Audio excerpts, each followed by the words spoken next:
taxation. Yesterday spoke elaborately yesterday. Many agree with him, many does not.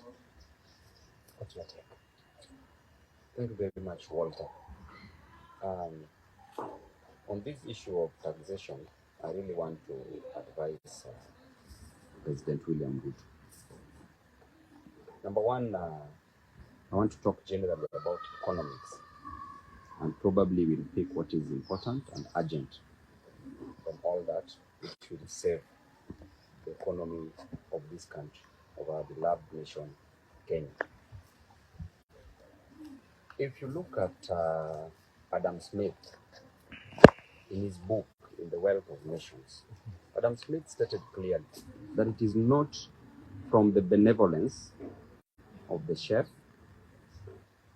the brewer, nor the butcher that we get to eat our dinner, but by their interest attached to it.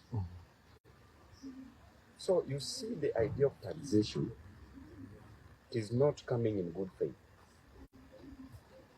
And in economics, there are three schools of thought in economics: the classical school of thought, the Austrian school of thought, and the Keynesian school of thought from the great man called John Maynard Keynes. The classical school of thought is so clear that the wealth of a nation is calculated based on its national income, on the basis of the national income. And the national income is based on the work of its inhabitants. Okay. And the president is largely using the classical school of thought together with the Austrian school of thought. But the best model, the best school of thought, is the Keynesian school of thought. John Maynard Keynes was from Britain.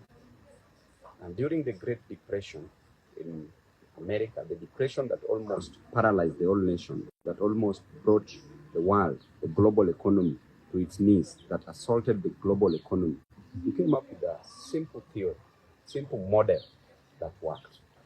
And the Keynesian school of thought is what this nation, is what Ruto should use. And it is very clear. It states that during an economic downturn like what we are having now, during a recession, during assault of the economy, the government, in its wisdom, must ensure that tax is reduced, tax is cut down, and the government injects money into the economy, into the system, so that the bottom-up economy they were talking about, the person on the ground gets more money in their pockets, creates high demand, spends more. With spending more, high demand is created. When high demand is created, then our economy grows, because with the increase in demand, we'll automatically increase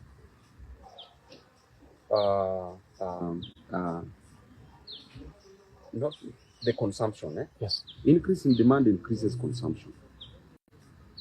Will automatically make our economy grow. So cut down the taxes. Once you cut down the taxes, ensure that you inject more money into the system.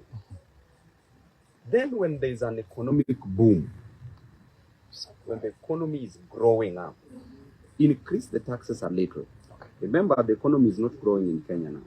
So increase a little tax, then the government to spend less. Okay. Because people shall have had money to spend. So even if tax is increased, people have money in their pockets to spend. But you cannot make a grave mistake, a mistaken belief that people have money. People have no money, people have no jobs. Therefore, increasing tax in an economy where there are no jobs and there is no money, you are paralyzing this nation. Then I don't see the reason, the need why you work so hard to campaign. You pray to be the president just for you to want to be hated for no reason. Why did you do so? So I think that is a very, very bad choice that the president made. Mm-hmm. And on the issue of the debt, I heard the president saying clearly that he should not take more loans.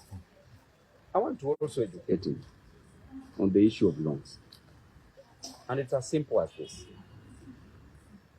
We had a great economist who was called Franco Modigliani, an Italian-American-based economist who won Nobel Prize because of economics.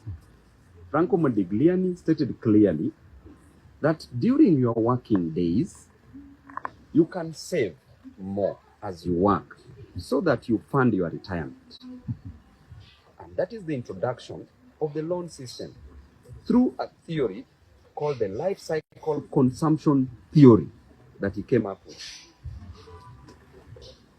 Okay?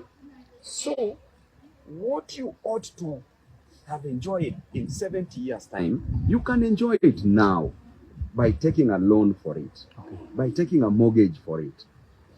Then you pay slowly as you enjoy it. Because probably you can save all your lifetime, then when you reach the retirement age, you are not existing. You shall have been dead by then. So what you need to enjoy in the future, you can enjoy it presently as you pay for it. Therefore, the loan system is not wrong. What is wrong is you borrow money. If you borrow money, and there are so many leakages like corruption, then you find that this borrowed money is going to waste. Then there was also a gentleman called Merton Miller. Franco Modigliani and Merton Miller came up with a theorem that states that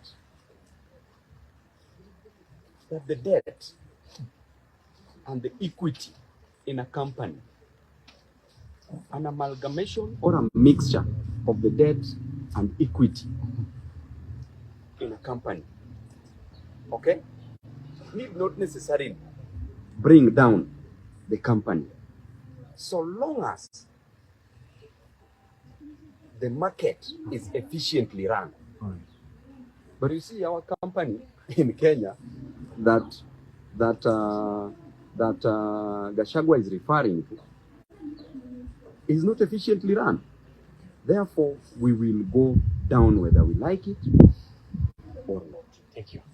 On funding of housing finance, the 3% contribution, what's your reflection?